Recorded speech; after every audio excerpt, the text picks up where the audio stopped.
COIN, Community-Oriented Integration Network, is a network of friends, people of experience, who explore how to develop local communities for health, compassionate communities.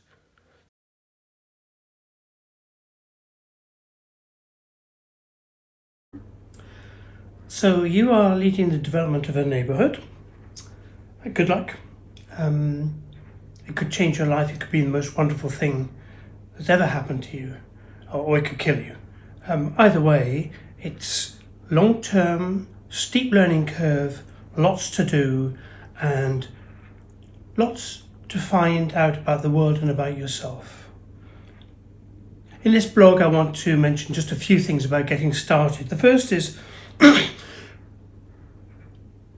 whatever you're doing, wherever you are, and every situation is different, and you're going to have to work with that situation, not in a theoretical place inside a book. You need to remember that you are working with the science of community-oriented integrated practice. There are ways of making things work, and there are ways that don't work. And understanding that this is a learning process where people learn not necessarily because they are told.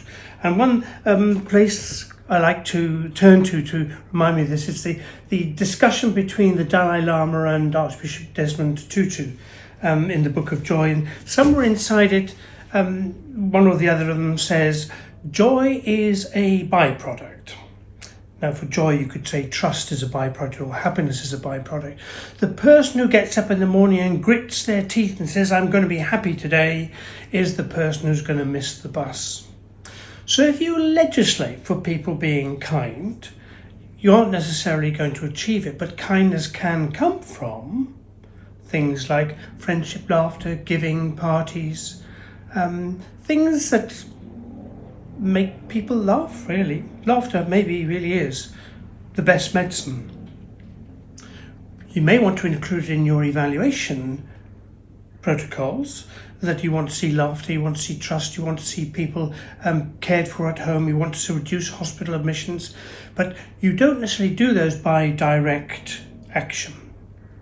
The second is you need to have a vision for primary health care. By primary health care, I don't mean primary medical care. I'm talking about the alma mater version of strong primary health care, where care and health are everyone's concerns. So you're building communities for health around every opportunity. And remember that opportunities very often are difficult situations. When everything is absolutely fine, people quite often sort of say, well, it's all fine, we don't need to do anything. When things are really tough, that can very often be the best place to make significant advances and get a lot of people on your side. Secondly, you will encounter people who don't believe it is possible to make the world change through laughter and fun.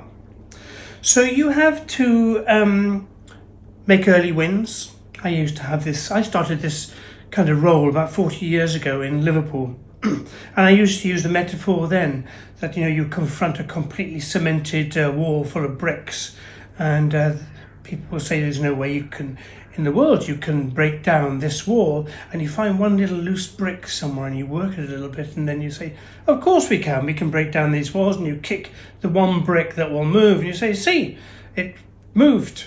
And then people get galvanized. So you work wherever you can, with whatever you can, but always mindful that you're using a theory of change, which is incremental transformations, and you're using one aspect to feed another aspect, to feed another aspect. So the best possible way of causing change of all is to get things happening all over the place and get those places to interact with each other, and then it starts developing itself.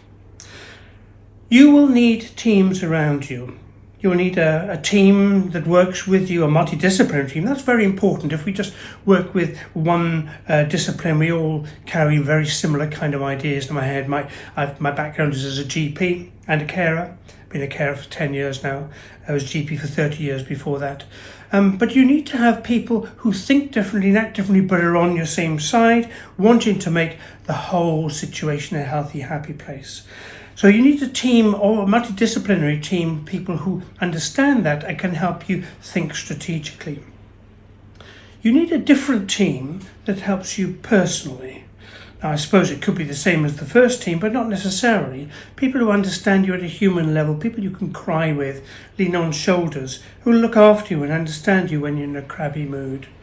You need another team which is of the policymakers, movers and shakers. You need to have your work appreciated all over the place. And if you produce magnificent changes in one place that is not understood by politicians in another place, you will have that dismantled because they weren't part of the process.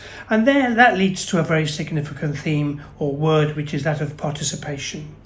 You need to set up a participatory learning process where everyone is involved in cycles of learning and action. You also need to be aware of your broader constituency. Now, if you're in a neighbourhood, that could involve, for example, the professions involved: district nurses, palliative care nurses, GPs, social workers, local authority, public health, but also populations. And where will you begin and you end? Because this can, of course, include absolutely everybody. And this is helped by being clear about where it is you're particularly focusing on. One thing that is quite helpful is to do a rapid appraisal. Rapid appraisal is a very quick way of getting to understand a territory you don't know very well. It combines three things: observations, interviews, and literature. So you read about it, you ask people about it, and you observe what's going on. And out of this, you form a view about where might you be able to make good progress. That may be one place, it may be lots of places. Your job is to work that out inside your resources, including your own energies, your team's resources, and what you need to achieve to influence policymakers at a later stage before they lose interest in you, I suppose. A lot of people are frightened of this.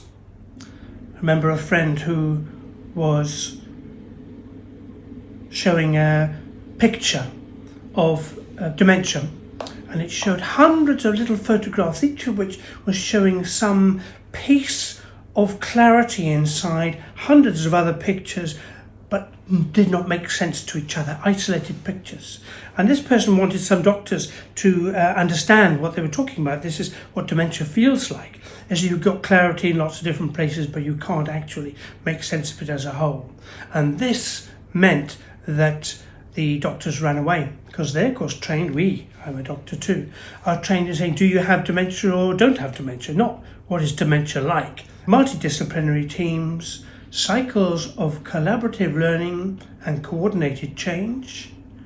These are essential principles. Personal support, an idea about where you may want to go with senior level support. These are all essential starting points. Good luck.